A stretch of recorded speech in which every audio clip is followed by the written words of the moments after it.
Why should SGPs get all the attention and scrutiny in our quest to improve public education? Well, as always, I continue to argue that the SGP must be scrutinized since school governing bodies are, according to the South African Schools Act of 1996, given ample powers. School governing bodies are given powers to appoint school principals, appoint school management teams, and govern and support the school through policy formulation and the monitoring of that particular policy. So when SGPs function correctly, only then can school management teams offer quality education to its learner community reciprocally. This boils down to asking this question: do we have management skills and expertise in the running of our schools? When SGPs are in mind-numbing state, they can fittingly not execute their functions as per South African Schools Act. This results in schools that are dysfunctional. How bad is dysfunctionality? According to Dr. Nick Spau from Stellenbosch University, schools are dysfunctional. He even goes to the extent of factoring a number to that dysfunctionality and functionality. He says 80% of schools are dysfunctional. Schools in this context do not refer to buildings, but it refers to systems that are directed at offering contact time with the learner. They are on 20% functionality. Where is our problem? In his book, Architects of Poverty, Why African Capitalism Needs Changing, Moeletsi Mbeki observed that the BEE strikes the fatal blow against the emergence of black entrepreneurship by creating a small class of unproductive, incompetent capitalists. He argued that skills are a challenge. Coming back to our public school, I'm not an automatic conformist, but agree to the fact that pervasive skills shortage at our school is an order of the day. Our leadership has skills conundrum.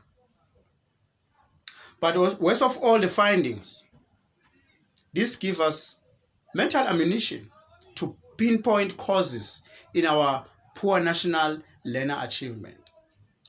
What has been my experience in school governing bodies?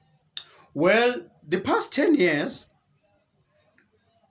has been a rough one, in that I have found SGPs as a community that is massively fragmented, but sadly operating in silos. Block, zonal, best practice is not shared in SGPs. Actually, sharing of such is opening up secrets. As a result, there is a widening gap between rural, urban, township and town, suburban and Model C schools.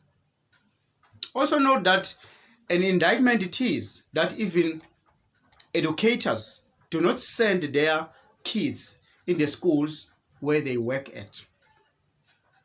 Township schools are not centers of choice, but holding cells for the rest of us who are in the poor communities.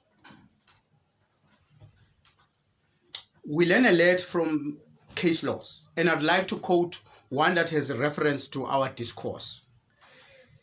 The Mpumalanga Court is where this all took place.